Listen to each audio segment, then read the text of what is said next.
Members, if we could have your attention. We have business before the Assembly that we're going to be dispensing with momentarily.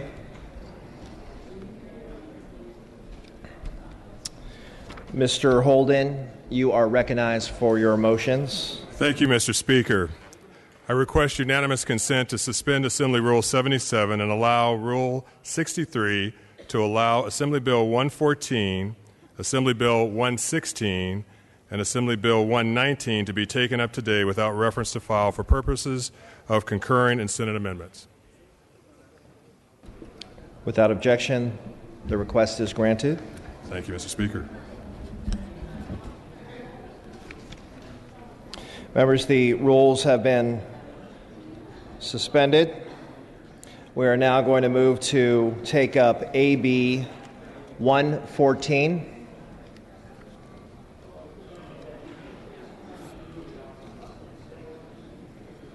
The clerk will read. Assembly Bill 114 by the Committee on Budget, an act relating to Public Works, making appropriation therefore to take effect immediately, bill related to the budget. Dr. Weber, you may open. Yes, Mr. Speaker and members, AB 114, or SB 887. This bill removes the sunset on Public Works authority to sell bonds on a completed project and encumber that facility and use the bond proceeds to fund the design and or construction of another legislatively authorized project. It also clarifies how the Treasurer calculates interest on bonds. Finally, it changes the funding authority for local public safety revenue bonds, as known as AB 900 bonds, to move authority from the first phase of funding to the second phase. I respectfully ask for your aye vote. Thank you, Dr. Weber. Seeing no discussion or debate on this item, the clerk will open the roll. All members vote who desire to vote. All members vote who desire to vote. All members vote who desire to vote. The clerk will close the roll. Tally the vote. Ayes 68, noes 2. Senate amendments are concurred in. We are moving to we are moving to AB 116. The clerk will read. Assembly Bill 116 by the Committee on Budget, an act relating to the state budget, making appropriation therefore to take effect immediately, budget bill. Dr. Weber, you may again open. 1 second.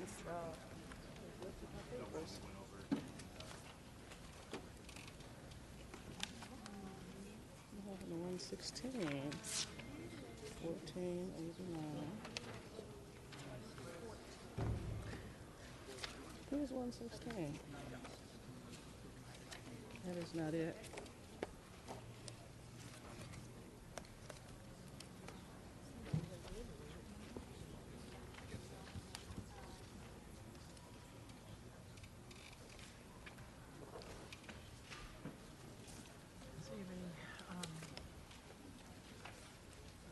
was 114, right? The last one you did? 114. Okay, you're going in order, right? I Or don't know, numeric? because No? 116 has just been liberated from me. 16.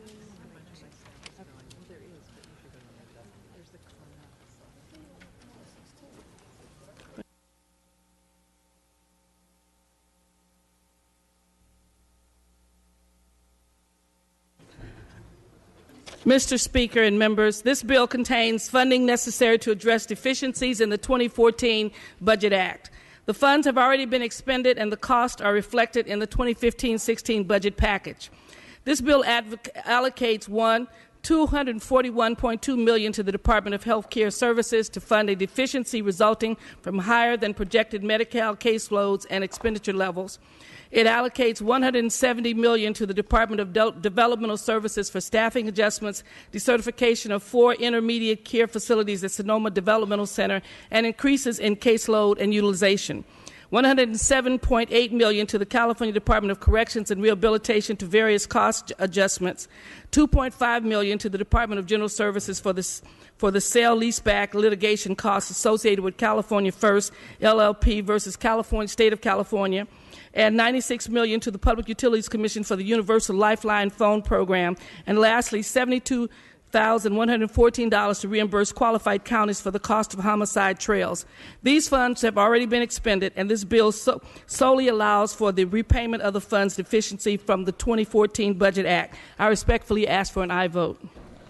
Thank you, Dr. Weber. Seeing no discussion or debate on this item, the clerk will open the roll. All members vote or desire to vote. All members vote or desire to vote. All members vote or desire to vote. The clerk will close the roll. Tally the vote. Ayes 57, noes 17. The Senate amendments are concurred in. Members, we are going to move to AB 119. That's AB 119. Clerk will read. Assembly Bill 119 by the Committee on Budget, and act relating to public health, making appropriation therefore to take effect immediately. Bill related to the budget. Dr. Weber. Yes, Mr. Speaker. AB 119, the health trailer bill. Thank you, Mr. Speaker. This is the Skilled Nursing Facilities Quality Assurance Fee Authorization Trailer Bill that will provide substantial ongoing funding to the Medi-Cal program and enable the program to increase rates paid to nursing homes. Specifically, this bill extends the sunset date for the skilled nursing facility rate setting methodology, the quality assurance fee, and the quality accountability supplemental payment program from July 31st, 2015 to July 31st, 2020. Increases in the annual increase in the weighted average Medicare reimbursement rate for skilled nursing facilities from 3 to 3.6%. It sets quality accountability supplemental payment programs payments at the same level as of 2014-15, approximately $90 million per year. It requires the DHCS to incorporate direct care staff retention as a performance measure in the methodology for the quality assurance supplemental payments. And lastly, it requires DHCS to report to the legislature on whether the quality and accountability payments are adequate to incentivize quality care and to sustain the program. I respectfully ask for your aye vote for AB 119. Mr. Mathis, you are recognized. Members, I rise today in support. While QA fees represented a bed tax for nursing homes, they guarantee for the industry reimbursement of the cost associated with the care of our elderly and medically indigent. The passing of this bill will help to solidify the industry and provide the care our parents and grandparents deserve. We need to do all we can to slow the migration of nursing home ownership from historically family-operated facilities to large corporate structures. As was seen in this week's article in the Fresno Bee, large providers, more often than not, are concerned with shareholder return rather than quality care. Let's do what we can to keep families caring for our families and not corporations. I urge an aye vote. Thank you, Mr. Mathis. All debate having ceased on this item, Dr. Weber, you may close. I respectfully ask for your aye vote for AB 119. With that, the clerk will open the roll. All members vote or desire to vote. All members vote or desire to vote. All members vote who desire to vote. Clerk will close the roll. Tally the vote. Ayes 78, no 0. Senate amendments are concurred in.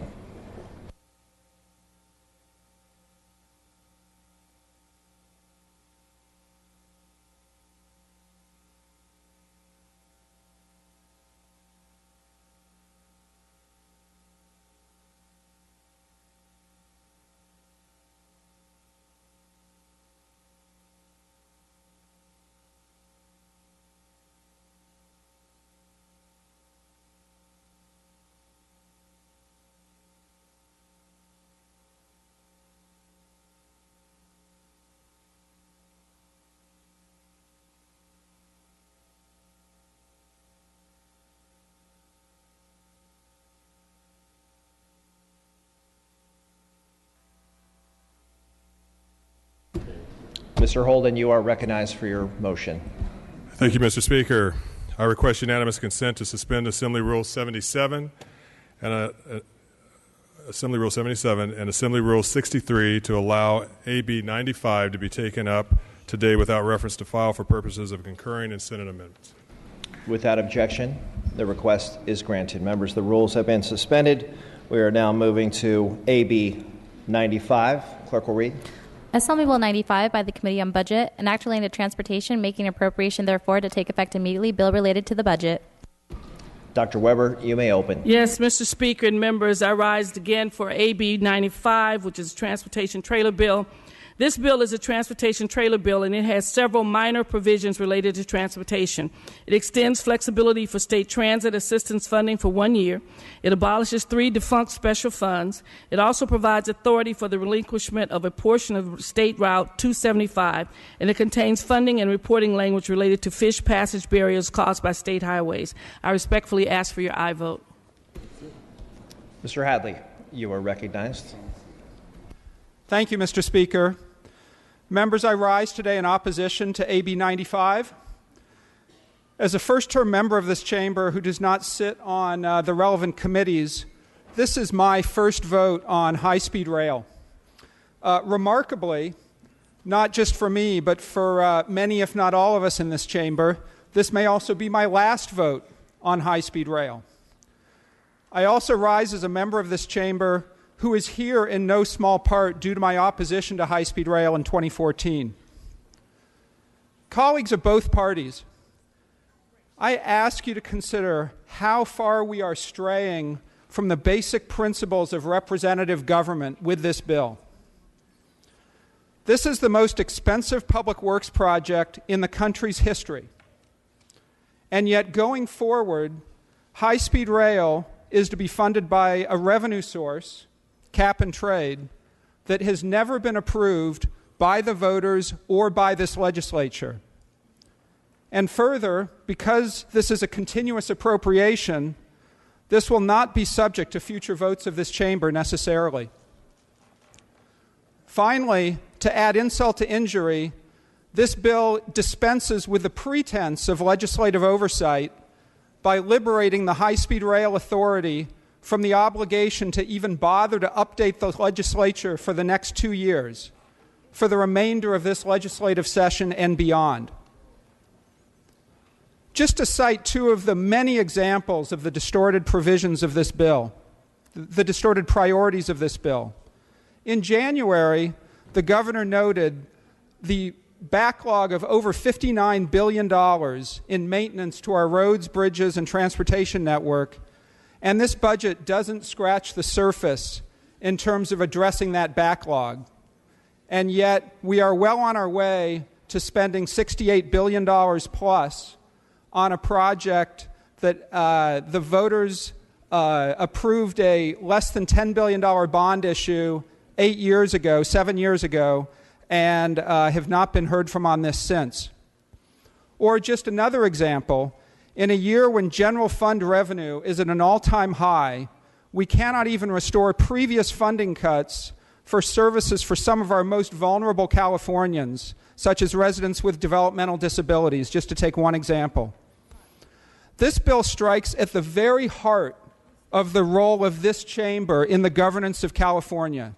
We have 3 fundamental jobs: to levy taxes, to appropriate funds, and to exercise oversight. This bill continues the process of eviscerating all 3 of those provisions.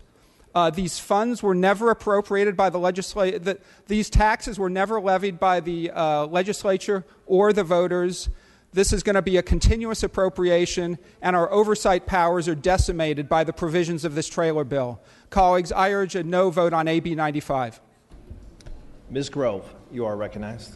Thank you, Mr. Speaker and colleagues. I, too, rise in opposition of this bill. You know, it undermines the legislative oversight over the high-speed rail project by allowing the High-Speed Rail Authority to proceed 2 years without reporting back to the legislature, and current law requires it to be done every 6 months. It eliminates the requirement that members of the independent peer review have actual expertise or some type of involvement with high-speed rail. It diverts funding from roadway improvements to construct fish passages. I mean, what is that? I ask for you guys to vote no on this. This is absurd spending, and we need to make sure that we do what's right for Californians, and spending money like this is not something that we should do, and I urge a no vote. Mr. Wilk. Thank you, Mr. Speaker and members. I, too, rise in opposition to this bill. When the voters narrowly approved Proposition 1A back in 2008, it came with specific promises. One, that it was going to be electrified train, high-speed rail. Two, that it was going to cost $33 billion. And three, that the funding was going to be one-third federal, one-third private, and one-third state. As we stand here today in 2015, it's no longer a high-speed rail. It's a kind of fast train. According to the Reason Foundation, it's going to take as long as 4 hours and 10 minutes, not the guaranteed 2 hours and 40 minutes from San Francisco to L.A. that was promised in the initiative. Number two, the cost is currently at $68 billion, but what the High-Speed Rail Authority doesn't tell people, that's only for phase one, which is from San Francisco to Los Angeles. If you go back and read the initiative, it was from San Francisco to San Diego, and then another line from Sacramento tying into the Central Valley. And then finally, the funding.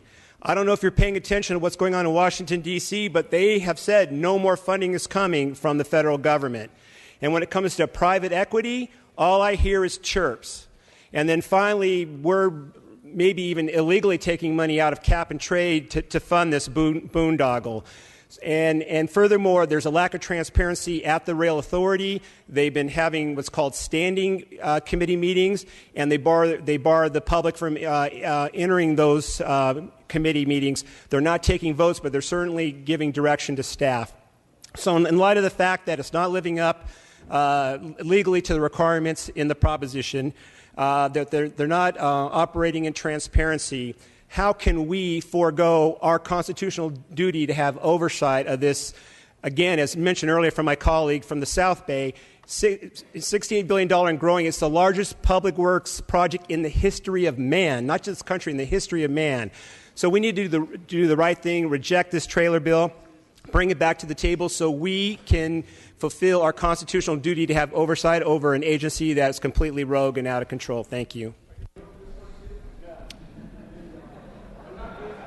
Thank you, Mr. Wilk. All debate having ceased, Dr. Weber, you may close. Yes, Mr. Speaker, I want to thank my colleagues for their comments concerning, obviously, this trailer bill and one of the portions included in it, which has to do with high-speed rail. I want to emphasize the fact that many of the issues raised are obviously issues that have been addressed in this bill. Specifically, this bill does change the reporting mechanism to align it more with the business plans that are released periodically so that we don't get reports that aren't aligned to the management report. It does modify the requirements and qualifications of the high-speed rail group to the extent that it allows the inclusion of individuals who have large infrastructure project and experience governing inner-city or commuter passenger train services. So it is designed to increase the quality as well as of the individuals who are on the peer review group so that it has the experience that we need. And of course, it does do something that consolidates the reports. Many of the reports are small reports, and what has happened is there's been a consolidation of the report, so there's a larger, more comprehensive and extensive report that basically continues to allow us to have greater oversight because there's one report that includes all of the elements rather than several reports that includes only specific parts of an element. It gives us the opportunity to have greater oversight because we can find the issues that we want in one report rather than several. For all of those reasons, as well as a host of others, Mr. Chair, I request a aye vote on AB 95. Thank you, Dr. Weber. With that, the clerk will open the roll. All members vote who desire to vote. All members vote who desire to vote. All members vote who desire to vote. The clerk will close the roll. Tally the vote. Ayes 50, noes 28. Senate amendments are concurred in.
The session schedule is as follows. Tuesday, June 16th, check-in session. Wednesday, June 17th, check-in session. Thursday, June 18th, floor session at 9 a.m. Friday, June 19th, floor session upon call of the Speaker. All other items remaining will be passed and retained. All motions shall be continued. Seeing and hearing no further business, I am ready to entertain a motion to adjourn. Mr. Holden moves and Ms. Olson seconds that this House stands adjourned until Thursday, June 18th at 9 a.m. Quorum call is lifted.